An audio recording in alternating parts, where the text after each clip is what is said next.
Roman soldiers stood on the rampart and watched the people starve. Below them, exposed to the cold, a woman drags herself toward the base of the wall. Her children are beside her, too weak to stand on their own. She reaches out her hands and begs.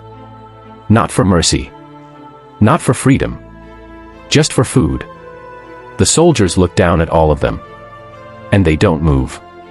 They've been given a simple order: let them starve. An entire civilian population, abandoned in the open ground between a Gallic fortress and a Roman wall, with nowhere to go and no one coming for them. And here's the part that should unsettle you most: both sides did this to them on purpose. Stick till the end, and you'll see how a wall built to trap one army ended up trapping something else entirely. It all began with a war Caesar thought he'd already won. By 52 BC, Julius Caesar had spent 6 years pacifying Gaul, Roman speak for burning villages, enslavement, and looting. He'd crushed every tribe that stood against him. The gold plundered from Gallic temples and treasuries was so immense it flooded the Roman economy. The price of gold plummeted, the price of land spiked, and the shift rippled through Rome itself. Caesar minted large quantities of that gold into coins, to pay off his staggering personal debts and fund his political ambition. He thought the hard part was over, but he was wrong. Rome met an enemy it didn't expect. The Gauls finally found a leader who didn't fight like the barbarian Rome assumed he'd be. Vercingetorix. Charismatic. Sharp. And he understood something the tribes before him hadn't: he could not match Roman battlefield discipline and heavy infantry head-on. So he adopted a scorched earth strategy instead.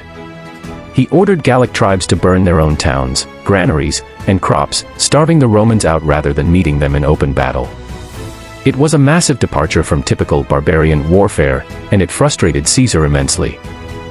After Vercingetorix handed the Romans a humiliating defeat at the Battle of Gergovia, he retreated to the hilltop fortress of Alesia with roughly 80,000 men. Realizing a direct assault would be suicidal, Caesar had his men construct an inner wall, contravallation, spanning roughly 16 kilometers around the hilltop fortress. Then word reached him: a massive Gallic relief force was coming. So he ordered a second wall built, the circumvallation, facing outward this time, roughly 21 kilometers long, to defend his own army from attack at its back. 2 walls. 1 army, trapped between them.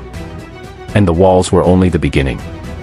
In front of them, the Romans dug trenches 6 meters deep, diverting local rivers to fill them with water, turning ditches into moats no cavalry or infantry could cross quickly. Beyond the trenches, sharpened tree trunks and interlaced, antler-like branches, woven into a thicket almost impossible to push through. After that, the lilia, lilies. Waist-deep pits, tapered like funnels, each hiding a single fire-hardened stake-planted point up at the bottom, disguised under a scatter of twigs and brush, invisible until a man's foot found one. And closer to the wall itself, one final layer, iron hooks and spikes driven into the ground, waiting to shred the feet of anyone who made it that far. By the time the Romans were finished, an army trying to reach those walls would have to survive a river, a forest of stakes, a field of hidden spears, and a carpet of iron, before ever laying a hand on Roman stone. But all that engineering created a problem Caesar hadn't fully accounted for. He now had to feed and hold 2 rings of wall, nearly 40 kilometers combined, with the same army that was supposed to be laying siege. Holding the center gave the Romans a real advantage. Internal roads let them move troops and supplies to reinforce any weak point faster than the Gauls outside could coordinate an attack. But inside Alesia, that same math was working against Vercingetorix. And it's about to turn deadly. As food supplies inside Alesia dwindled, Vercingetorix made a decision. He ordered the town's civilians, mostly the Mandubii, whose own town this was, expelled from the fortress. Women, children, the elderly. People who had never picked up a weapon in this war. The math was simple and merciless: fewer mouths meant his fighting men could hold out longer. He was gambling that Rome would take the Mandubii as slaves. It was a brutal calculation, but not an irrational one. Slaves were valuable. Caesar had absorbed conquered populations before. Vercingetorix was betting on Roman self-interest to do what Roman mercy wouldn't. He bet wrong. Caesar had a choice too, and he wasn't calculating mercy. Feeding the Mandubii would drain his own army supplies. But turning them away cost him nothing, and it sent a message to everyone still standing behind those Alesia walls: surrender bought you nothing either. So he gave the order: let no one pass. The Mandubii were trapped in the no man's land between the two walls, not Roman, not Gallic. And there, in full view of the fortress that had cast them out and the wall that had turned them away, they starved. For days, they would have been visible from both ramparts, a warning sign neither side needed to say out loud. In the days that followed, a cloud of dust appeared on the horizon, dust that, in the words of the Roman scouts on watch, froze the blood. The Gallic relief force had arrived, marching past the same stretch of open ground where the Mandubii still lay. Combined with Vercingetorix's men inside, according to Caesar's account the total force topped 200,000, and they'd found the flaw in Caesar's machine. Along the northern wall, at the base of a hill, the terrain had made a proper double wall impossible to build. One gap. One weak point in nearly 40 kilometers of fortification, and the Gauls found it. Tens of thousands of elite Gallic warriors hit that exact section, while Vercingetorix launched his own assault from inside Alesia at the same moment.